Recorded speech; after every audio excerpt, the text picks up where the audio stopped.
Kemajuan zaman dan teknologi membawa banyak perubahan baik ke arah negatif maupun positif di muka bumi ini. Alih fungsi lahan optimal menjadi pemukiman marak dilakukan karena meningkatnya jumlah penduduk yang kian hari kian bertambah. Hal ini mengakibatkan beberapa isu seperti isu lingkungan, perubahan iklim, meningkatnya aktivitas efek rumah kaca, polusi, peningkatan suhu global hingga dampaknya ke sektor pertanian. Peningkatan jumlah penduduk berarti pula terhadap peningkatan permintaan terhadap pangan. Salah satu sumber daya potensial untuk menunjang produktivitas pertanian adalah lahan suboptimal. Lahan suboptimal adalah lahan kering maupun lahan basah yang secara alami memiliki produktivitas rendah akibat faktor internal, fisik, kimia, dan biologi tanah, maupun faktor eksternal seperti iklim mikro dan makro.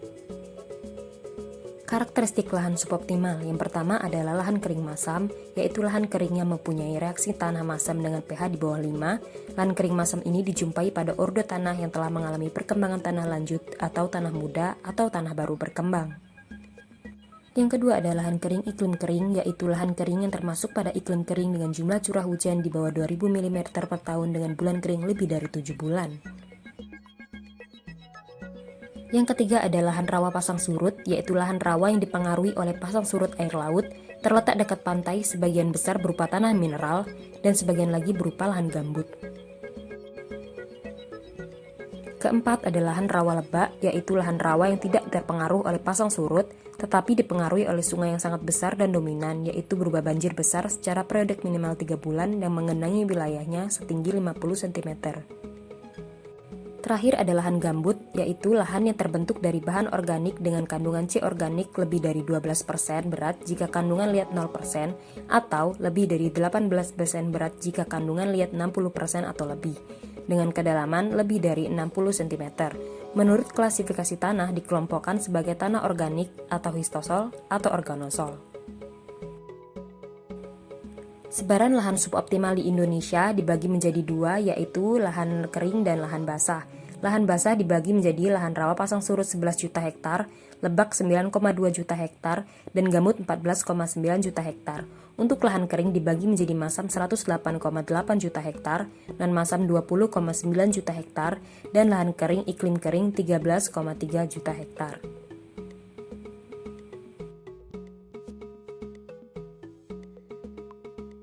Strategi pengembangan teknologi pengelolaan lahan suboptimal. Pengelolaan lahan suboptimal membutuhkan strategi yang tepat untuk menekan dampak negatif yang dapat timbul terhadap produktivitas maupun lingkungan sekitarnya. Pengelolaan lahan suboptimal menjadi lahan pertanian produktif terdapat dua alur. Yang pertama, perbaikan sifat fisika, kimia, dan biologi tanah, serta tata air agar lebih optimal, dan peningkatan daya adaptasi tanaman, ternak atau ikan terhadap karakteristik lahan dan kondisi agroklimat yang tidak optimal. Inovasi teknologi pengelolaan lahan rawa untuk adaptasi terhadap perubahan iklim ada 5. Yang pertama, kalender tanam, yaitu merupakan suatu aplikasi yang terdiri dari peta dan kumpulan data yang menggambarkan potensi pola tanam berdasarkan dinamika iklim dan air. Yang kedua ada pengelolaan air sistem sistak, sistem tata air satu arah dengan tabat konservasi yang dilengkapi stop lock. Sistak adalah sistem aliran air satu arah pada saluran tersier dengan menggunakan pintu kombinasi, yaitu pintu ayun yang digunakan saat pasang dan pintu stop lock saat surut. Ketiga ada sistem surjan yang memungkinkan petani menanam selain padi di lahan sawah dengan membangun surjan atau tukungan. Varietas adaptif unggul dan rendah emisi gas rumah kaca yang tahan terhadap kendala pada tanah marginal sehingga produktivitasnya tetap optimal, serta ameliorasi dan pemupukan untuk membantu tanaman tumbuh optimal dan mengurangi serangan organisme pengganggu tumbuhan.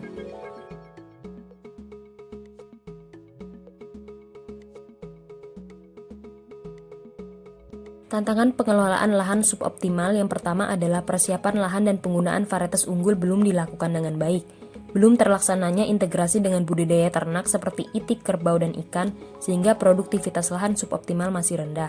Penanganan panen dan pasca panen belum dilakukan dengan baik dan efisien, sehingga persentase kehilangan masih tinggi.